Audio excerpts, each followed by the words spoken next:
Hello everyone. I hope you all are doing well. I have a small request for you. Many of you watch our videos but haven't subscribed to the channel yet. Please subscribe, like, and share our content. Your support really motivates us to keep creating more videos. Thank you.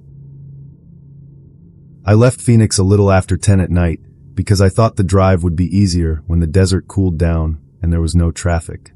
The highway stretched out empty in front of me, just 2 lanes cutting through flat, nothing on both sides.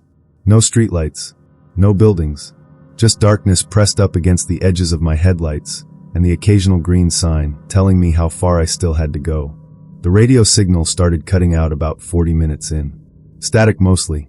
Sometimes a half sentence from a talk show or a few seconds of a song before it dissolved again. I turned it off. The silence felt bigger after that. I could hear the hum of my tires on the asphalt and the rattle of something loose in the back seat. My phone sat in the cup holder with 1 bar of service that blinked in and out like it was barely holding on. I noticed the headlights behind me around the same time I passed mile marker 127. They were far back at first. Just 2 small points of light in my rearview mirror. I didn't think much about it. It's a highway. People drive on highways. But after another 10 minutes, they were still there. Same distance. Not getting closer, not falling back. Just staying. I told myself it didn't mean anything. Maybe they were going the same direction at the same speed. Maybe they had cruise control set like I did. But I couldn't stop checking the mirror. Every few seconds my eyes would flick up and the lights would still be there. 2 white circles hovering in the black. I tried to remember the last time I'd seen another car going the opposite direction. It had been a while. Maybe 20 minutes. Maybe more. The exits were few and far between out here. Most of them didn't even have gas stations, just dark access roads that led off into the desert toward places I couldn't see. When I passed mile marker 139, I decided to test it. I eased off the gas and let my speed drop from 70 to 60. The headlights behind me stayed back for a moment. Then they slowed too. Still the same distance. I felt something cold move through my chest. I pressed the gas again and watched my speedometer climb back up. The lights behind me sped up to match. I told myself I was being paranoid. I'd been driving too long. I was tired. People match speed on highways all the time. It's normal. But my hands were tight on the wheel, and I couldn't stop looking at the mirror. There was an exit coming up in 6 miles. I could see the sign in my headlights. No services. Just a route number I didn't recognize. I thought about taking it. I thought about pulling off and letting whoever was behind me keep going. But the idea of turning onto a dark road I didn't know with no gas station and no houses made my stomach twist. At least on the highway I knew where I was. At least there was a chance someone else might come by. The exit passed. I stayed on the highway. So did the car behind me. My fuel gauge was sitting just above a quarter tank. I had enough to make it to the next town if I didn't waste it. The next town was almost an hour away. I tried to remember if there was anything before that. A rest stop maybe. A gas station I'd missed on the map. But I couldn't picture anything. Just more empty roads. I started counting the seconds between glances at the mirror. I made it to 15 once. Then 10. Then I gave up and just kept looking. The headlights didn't change. They were like eyes that wouldn't blink. Around mile marker 148, I saw something on the side of the road. A reflective post. A piece of tire rubber. It disappeared so fast I wasn't even sure what it had been. The road out here didn't have a shoulder, just a white line and then dirt and scrub. If I pulled over there'd be nowhere to go. Nowhere to run. I thought about calling someone, but my phone had no service now. The screen just said no signal in the corner where the bars used to be. I put it back down. The dashboard lights made everything in the car look green and dim. I could see my own face reflected faintly in the windshield. I looked scared. I didn't like seeing that. I don't know when I started talking to myself. Just little things under my breath. It's fine. It's nothing. They're just driving. My voice sounded small inside the car. It didn't make me feel better. At mile marker 152, the headlights got closer. Not fast. Just a slow creep forward until they were maybe 50 feet behind me instead of 100. I could see the shape of the vehicle now in my mirror. A truck or an SUV. Something bigger than my sedan. The headlights were high and bright, and they filled up my entire rear view. My heart started beating hard enough that I could feel it in my throat. I pressed the gas. My car climbed to 75, then 80. The truck behind me sped up too. It stayed close.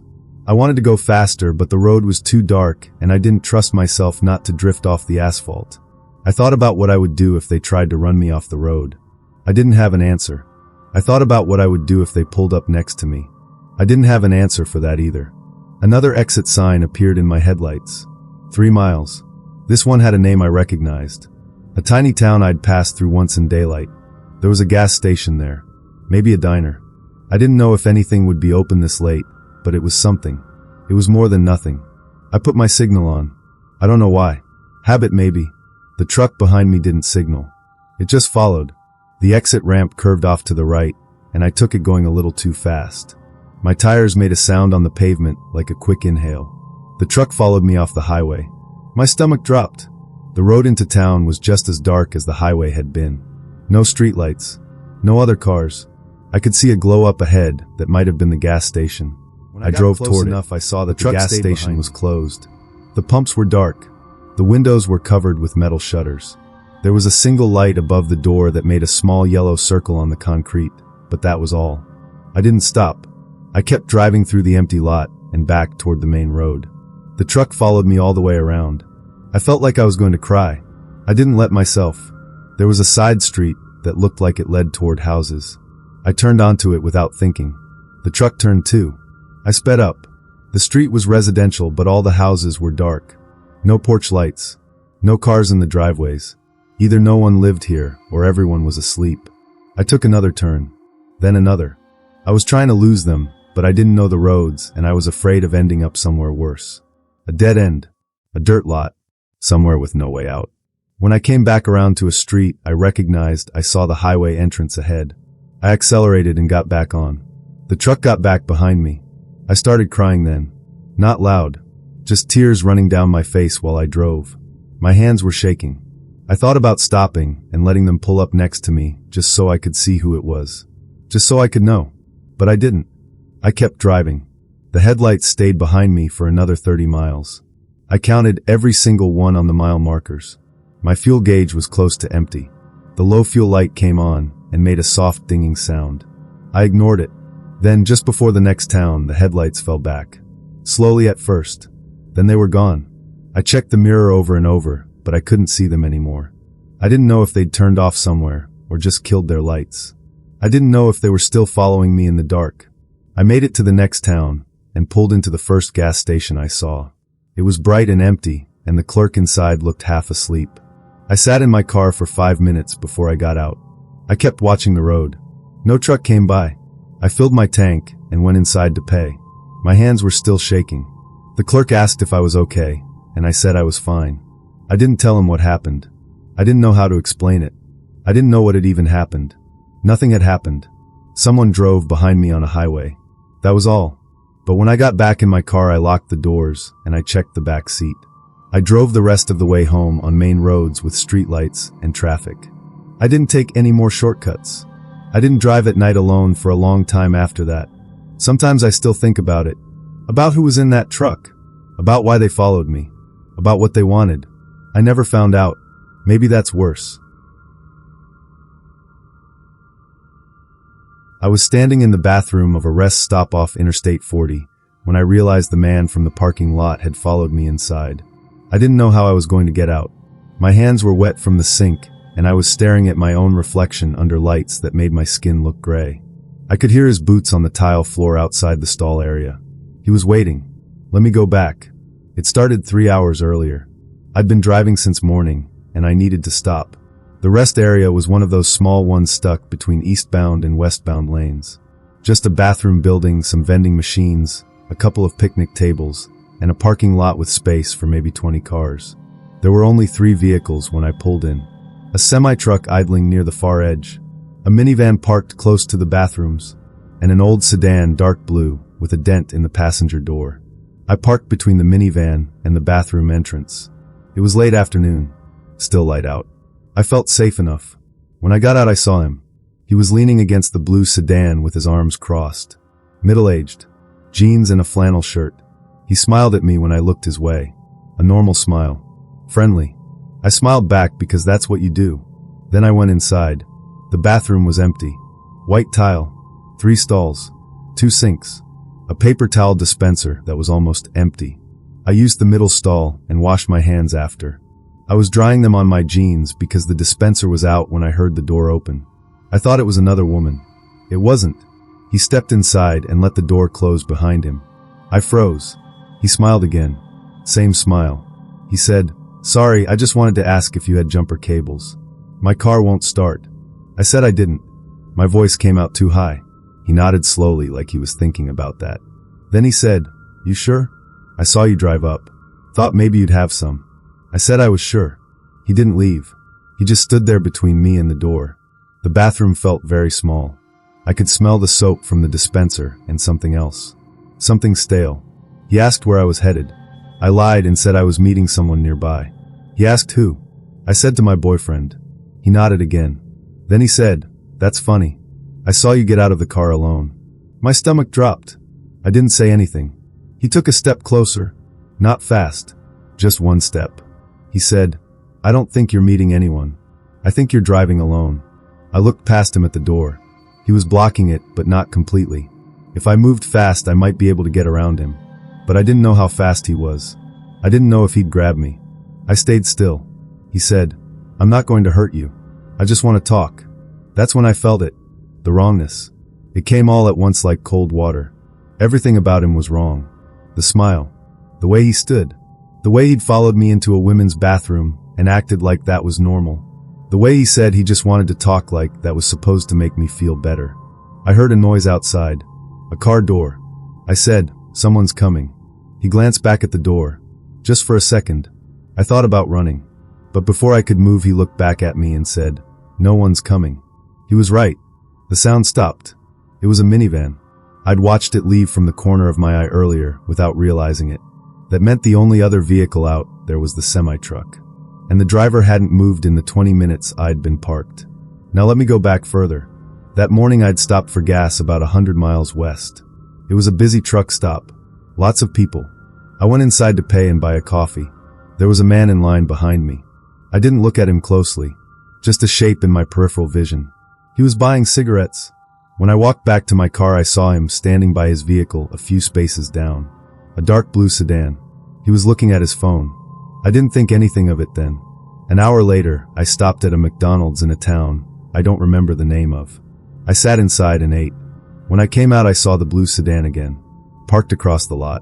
I thought it was a coincidence. Same highway. Same direction. It happens. But now, standing in that rest stop bathroom with him between me and the door, I realized he'd been following me all day. He'd seen me at the truck stop. He'd followed me to the McDonald's. He'd followed me here. And he'd waited until I was alone. He said, "You don't have to be scared. I'm just trying to be friendly." I asked him to move. He didn't. I thought about screaming, but the rest stop was small and set back from the highway. The semi-driver might not hear. And even if he did, I didn't know if he'd come. I didn't know if he'd care. The man took another step forward. He said, "Why are you acting like this?" I just asked a simple question. I backed up until I hit the sink. He kept coming. He was close enough now that I could see the lines around his eyes. He wasn't smiling anymore. He said, "I've been watching you all day. You didn't notice. You're not very careful." My heart was slamming against my ribs. I couldn't breathe right. He reached out like he was going to touch my arm, and I jerked away. He laughed. It was a soft sound, almost gentle. He said, "I'm not going to do anything here. Too risky. But you're going to get back in your car, and you're going to keep driving. And I'm going to follow you. And when you stop somewhere quiet, we're going to talk for real." I shook my head. I said I'd call the police. He asked me where my phone was. I didn't answer. It was in my car. He knew that. Then I heard it. An engine. A big one. The semi-truck was moving. The man heard it too. He looked toward the door again. This time he stepped back. Just one step. But it was enough. I ran.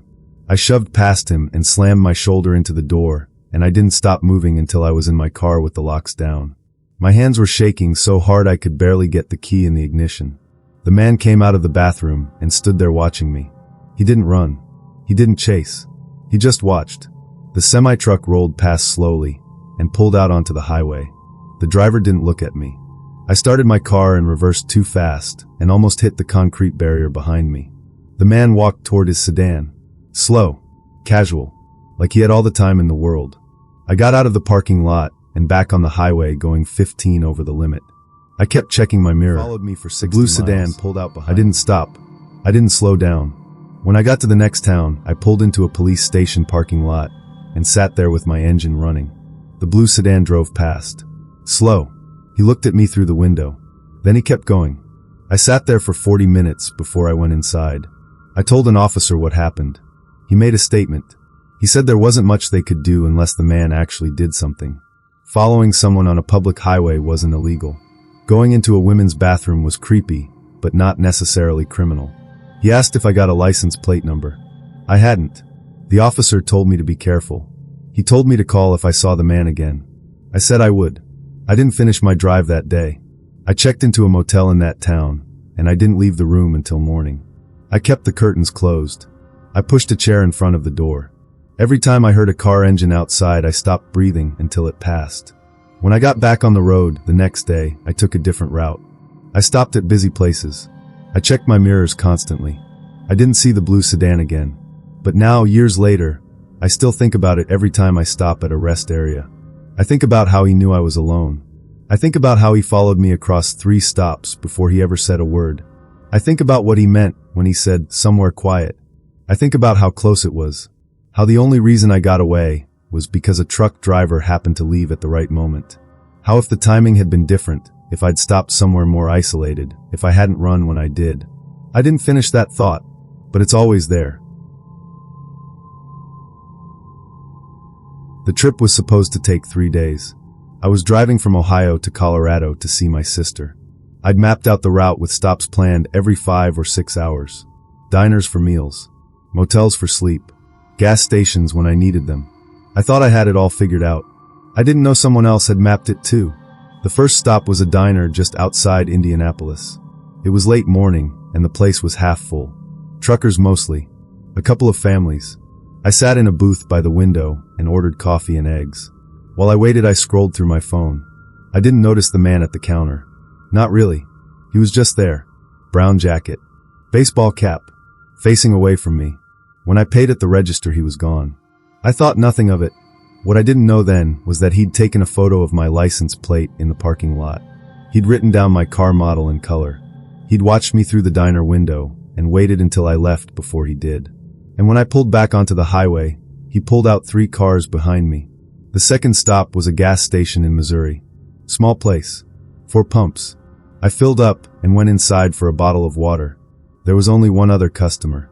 A man in a brown jacket buying a pack of gum. I didn't look at his face. I grabbed my water and paid and left. He waited 5 minutes before he followed. What I didn't know was that he'd gone inside just to make sure I saw him. Not clearly. Just enough that my brain would register his presence as normal. As coincidence. So that when I saw him again, I wouldn't think it was strange. The third stop was a rest area in Kansas. I needed to use the bathroom and stretch my legs. It was early evening. The sun was getting low and the light was orange and stretched out across the flat land. There were maybe 10 cars in the lot. I parked near the bathroom entrance. When I came out, I saw him. The man in the brown jacket. He was standing by the vending machines looking at his phone. I felt something. Not alarm. Just a flicker of recognition. I'd seen that jacket before, but I couldn't remember where. Gas station maybe. Or the diner. It seemed possible. We were on the same highway going the same direction. People overlap. He looked up and smiled. A small smile. Polite. I smiled back. Then I got in my car and left. He waited until I was back on the highway. Then he followed. What I didn't know was that he'd been doing this for years. He had a system. He'd pick someone at a truck stop or a diner. Someone driving alone. Usually a woman. He'd follow them for days. Multiple states. He'd learn their patterns. When they stopped, where they felt safe, he'd let them see him just enough that they'd get used to his presence. And then, when they finally stopped somewhere isolated, he'd make his move. The fourth stop was a motel outside Salina. I checked in just after 9. The parking lot was mostly empty. My room was on the first floor at the end of the building. I brought my bag inside and locked the door and put the chain on. I was tired. My back hurt from sitting all day. I took a shower and got into bed. I didn't see him park 4 spaces down from my car. I didn't see him walk past my window. I didn't hear him try the door handle at 2 in the morning to see if I'd forgotten to lock it. But he was there. The fifth stop was a diner in western Kansas. Breakfast. I ordered pancakes and sat in a booth with my road atlas open on the table. I was trying to decide if I should push through to Colorado today or stop one more time in eastern Wyoming. I didn't notice the man in the brown jacket sitting 3 booths behind me. I didn't notice him watching me in the reflection of the window. But later, when I was paying, I saw him at the register. We made eye contact. He smiled. I smiled. He said, "Long drive, huh?" I said, "Yeah." He asked where I was headed. I said Colorado. He said he was going to Denver. He said it was funny we kept ending up at the same places. I laughed and said small world. He asked if I was staying on I-70. I said I was. He said maybe we'd see each other again down the road. I said maybe. What I didn't know was that he'd just confirmed everything he needed to know.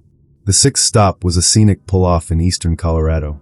It wasn't on my original plan, but I saw the sign, and I wanted to take a picture of the mountains. The sun was starting to set, and the sky was pink and purple. There were no other cars, just me and the view. I got out and walked to the edge of the pull-off where there was a low metal barrier. I took a few photos. The air was cold and thin behind me. It felt good in my lungs. I turned and saw the brown jacket. The man got out and waved. He said, "We will meet again." I felt it then. Not recognition. Alarm. He walked toward me. Not fast. Just a steady pace. He said, "Beautiful out here, isn't it?" I said, "Yeah." My voice sounded wrong. He stopped a few feet away. Close enough to talk. Too close to run past. He said, "I've been following you since Indianapolis." My whole body went cold. He said it so casually, like he was telling me the time. He smiled. The same polite smile. He said, "You didn't notice. Most people don't." I took a step back. He didn't move. He just kept talking. He said, "I saw you at the diner, then the gas station, then the rest stops. I stayed at the same motel as you last night. Room focus. I checked after you fell asleep. Your door was locked. That's good. You're careful." I couldn't breathe. I looked past him at my car. He was between me and it. He said, "I'm not going to hurt you. I just wanted you to know. I wanted to see your face when you realized." I asked him what he wanted. He shrugged. He said, "Nothing. I just like the game." Then he walked back to his car. He got in. He started the engine. He rolled down the window and said, "Drive safe."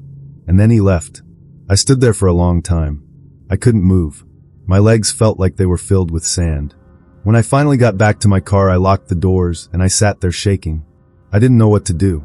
He hadn't touched me. He hadn't threatened me. He'd just followed me. And then he'd told me. And then he'd left. I called my sister. I told her what happened. She told me to call the police. I did. I gave them a description. I gave them his license plate number that I'd finally thought to memorize. They said they'd look into it. They told me to find a safe place to stay. I drove to the nearest town and checked into a hotel. I didn't sleep. I kept waiting for a knock on the door. The next morning the police called me back. They said they'd run the plate. It came back to a stolen car, reported missing 2 weeks ago from a mall parking lot in Indiana. They said the man was probably long gone by now. They said I was lucky. Lucky. I finished the drive to my sister's house that day. I didn't stop except for gas, and I only stopped at stations that were crowded. I checked my mirrors every 30 seconds. I didn't see him again. But for months afterward, I couldn't shake the feeling. Every time I drove somewhere, I felt like I was being watched. Every time I stopped, I looked for the brown jacket. Every stranger who smiled at me made my skin crawl. My sister asked me once why I didn't fly out to visit anymore. I told her I just preferred staying home. I didn't tell her that I can't do long drives now. I didn't tell her that I still think about what he said. I just liked the game. I didn't tell her that I wonder how many other people he followed. How many of them noticed? How many of them didn't? I didn't tell her that sometimes I still dream about that pull-off in Colorado. About the pink sky. About the sound of his car pulling in behind me. About the way he smiled when he said he'd been watching me for days. I don't take road trips anymore. I'm not sure when I first saw the car on the side of the road. The fog was so thick that night that everything came in pieces. A flash of red taillights. A dark shape. The white line of the shoulder. Then nothing. Then something else. It was somewhere past midnight on Highway 101. I was driving north along the coast, and the fog had rolled in off the ocean like a wall. My headlights barely cut through it. Maybe 10 feet. Maybe less. I had my wipers on even though it wasn't raining. Just mist. Thick, cold mist that clung to the windshield and made everything outside look like it was underwater. I remember slowing down. I was going 40 in a 55. Maybe slower. I couldn't tell where the road ended and the shoulder began. The white line would appear for a few feet and then vanish. I kept drifting and correcting. My hands were tight on the wheel. That's when I saw the car. Or I think I did. It was pulled off on the shoulder. Hazard lights blinking. I only saw it for a second before the fog swallowed it again. I thought about stopping, but I didn't. The fog was too thick, and I didn't want to pull over where I couldn't see. I told myself someone else would stop. Someone with a phone signal. Mine had been dead for the last 30 miles. I kept driving. A few minutes later I saw something in the road. A shape. I slammed the brakes, and my car skidded a little before stopping. The shape didn't move. I sat there with my heart pounding and stared into the fog. Slowly the shape became clearer. It was a person, standing in the middle of the lane, facing me. I couldn't see their faces, just a silhouette. They weren't moving. We weren't waving for help, just standing. I honked. They didn't move. I felt something twist in my stomach. I put the car in reverse and started backing up. Slowly. I kept my eyes on the figure. They still didn't move. Then the fog shifted and they were gone. Just gone. Like they'd never been there. I stopped reversing. I didn't know if they'd walked away or if I just couldn't see them anymore. I sat there for maybe a minute. Then I put the car back in drive and went around where they'd been standing. I didn't see them again. Later, when I tried to think about it clearly, I couldn't remember if the person had been wearing the same color as the car I'd passed. I couldn't remember if I'd actually seen a face or just assumed the shape was human. It could have been anything. A mailbox. A post. My brain is filling in details that weren't there. But it felt like a person. It felt like they were looking at me. I kept driving. The fog got worse. I couldn't see anything now except the few feet of road directly in front of me. The white line. The yellow line. Sometimes not even that. I thought about pulling over and waiting it out, but I didn't know where I was. I didn't know if I was near a town or in the middle of nowhere. And I didn't want to stop. That's when I saw the face in the window. It was on my right side. Passenger window. Just for a flash. A pale face pressed against the glass from the outside. Eyes wide. Mouth open. Then it was gone. I screamed. I swerved. My car went halfway into the other lane before I yanked it back. I looked at the passenger window. Nothing. Just fog pressed against the glass. I told myself I'd imagined it. I was tired. I was scared. The fog was playing tricks. But my hands were shaking so hard I could barely hold the wheel. I don't know how long I drove like that. Time felt strange. It could have been 10 minutes or an hour. The road kept going, and the fog kept pressing in, and I kept seeing things that weren't there. Or maybe they were there. I didn't know anymore. A car passed me going the opposite direction. I only saw its headlights. 2 blurry circles of light that appeared and disappeared in seconds. It was the first other car I'd seen in miles. It made me feel a little better. I wasn't alone out here. Then I saw the car on the shoulder again. Same car. Same hazard lights blinking. I was sure it was the same one. But that didn't make sense. I'd been driving forward. I hadn't turned around. I couldn't pass the same car again. Unless I'd gotten turned around in the fog. Unless I'd somehow looped back without realizing it. I slowed down. I thought about stopping this time. But when I got closer I saw something that made me keep going. The car was empty. I could see through the windows. No one inside. No one was standing near it. The driver's door was open. Just hanging there. The interior light was on. I didn't stop. A few miles later, or maybe it was a few minutes, I couldn't tell. I saw the figure on the road again. Same place. Same stance. I slammed the brakes. This time I could see more details. They were wearing a coat. Dark color. Their hair was wet and stuck to their head. They were standing exactly in the center of my lane. I honked. They didn't move. I honked again. Nothing. I rolled down my window. The cold air and mist poured in. I shouted, "Are you okay?" No answer.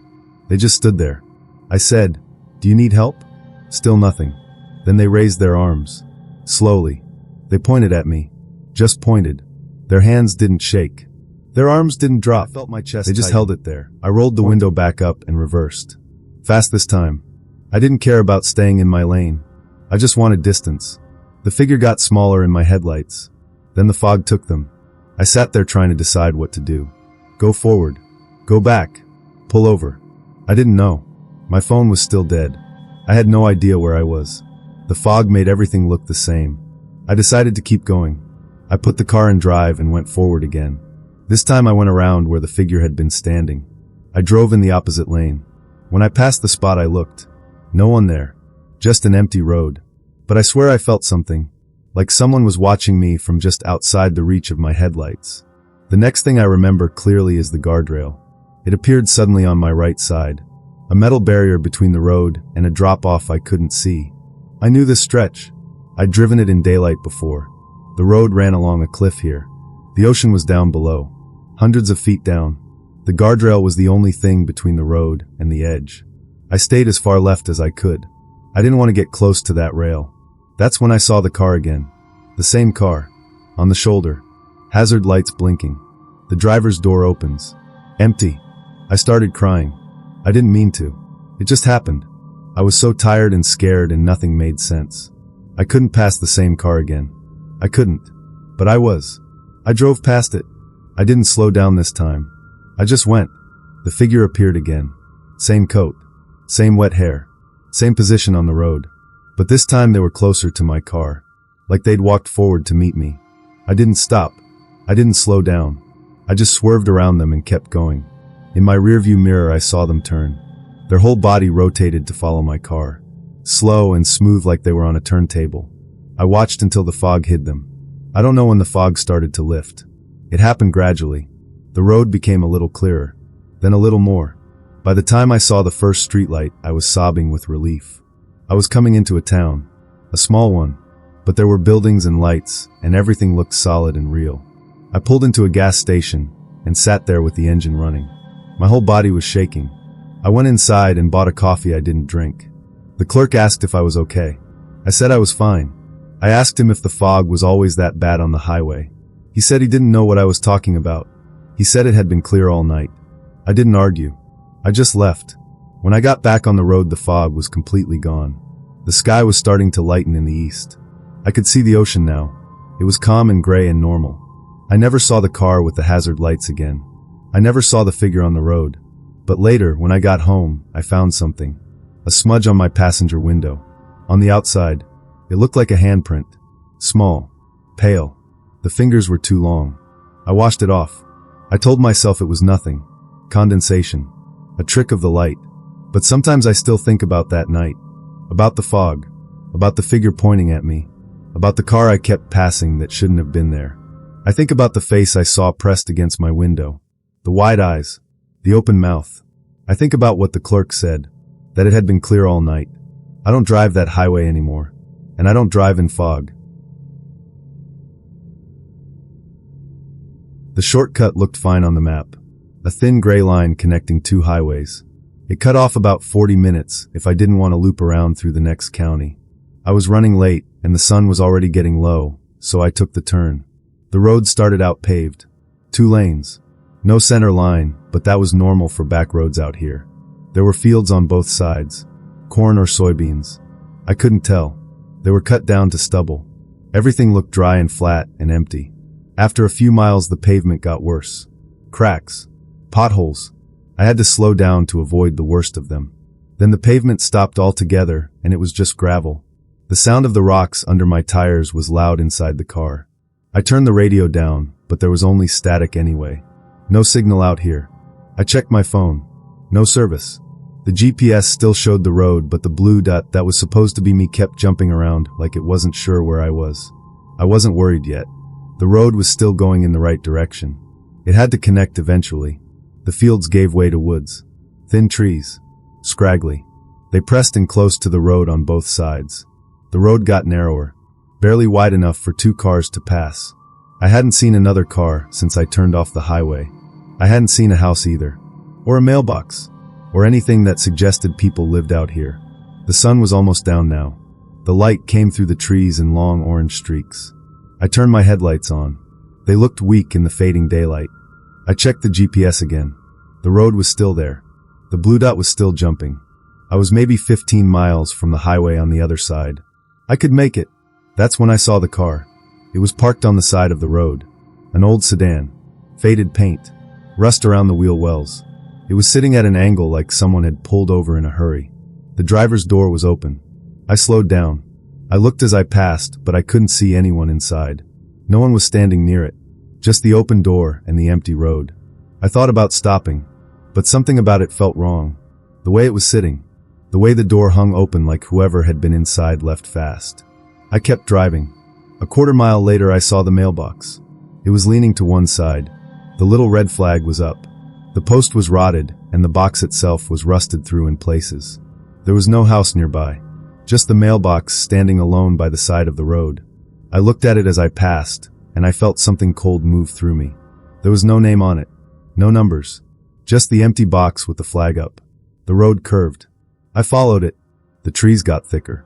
It was getting dark fast now. The orange light was gone, and everything was turning gray. My headlights were the only brightness. They lit up the gravel road, and the trees on either side, and nothing else. I saw the dog. It was standing in the road. Medium-sized. Brownish. It didn't move when my headlights hit it. It just stood there staring at me. I slowed down and honked. It didn't move. I honked again. Still nothing. I stopped the car. The dog stood there. It wasn't barking. Wasn't wagging its tail. Just staring. I couldn't see its eyes clearly, but I could feel them on me. I waited. The dog didn't move. I thought about getting out and shooing it away, but I didn't want to leave the car. After a minute, I eased forward. Slowly. The dog stepped to the side. Just enough to let me pass. I drove by and looked at it in my rearview mirror. It was still standing there. Watching. The road got worse. The gravel turned to dirt. Hard-packed but uneven. My car bounced over ruts, and I had to grip the wheel to keep it steady. I started to think I'd made a mistake. This didn't feel like a shortcut anymore. It felt like a road that nobody used. A road that led nowhere. I thought about turning around, but the road was too narrow. There was nowhere to turn. I'd have to back up for a quarter mile to find a spot wide enough. And I didn't want to do that in the dark. So I kept going forward. I saw the figure next. Standing on the side of the road. Just standing. I couldn't tell if it was a man or a woman. They were too far into the shadows. But I could see the shape. The outline of a person. They didn't wave. Didn't move. Just stood there as I drove past. My heart was beating hard now. I didn't look back. I kept my eyes on the road, and I pressed the gas a little harder. The car rattled over the ruts. Another mailbox. This one was lying on the ground. The post snapped in half. The box dented and tore open. I didn't stop. Another car. This one was older than the first. Completely rusted out. Sitting in the ditch. The windows were gone. The tires were flat. It looked like it had been there for years. I drove past. The road curved again. And again. I couldn't tell if I was still going in the right direction. The GPS had stopped working. The screen just showed a gray blank space with no roads and no blue dot. My phone said no service in the corner. I started to feel it then. The wrongness. It wasn't one thing. It was everything. The empty cars. The mailboxes with no houses. The person standing in the dark. The dog that wouldn't move. The road that kept getting worse. It all added up to something I didn't want to name. I saw another figure. This one was closer to the road. I could see more detail. A man. Or it looked like a man. He was wearing overalls. He was standing with his back to me. Facing the trees. He didn't turn when I drove past. I felt my hands start to shake. I wanted to stop. I wanted to turn around. But I couldn't. The road was too narrow, and I was too scared to get out of the car. So I kept going. The trees opened up. For a moment I thought I'd made it. But it wasn't the highway. It was a clearing. And in the clearing was a house. One story. Wood siding. Porch sagging on one side. The windows were dark. There was a light on inside. Just one.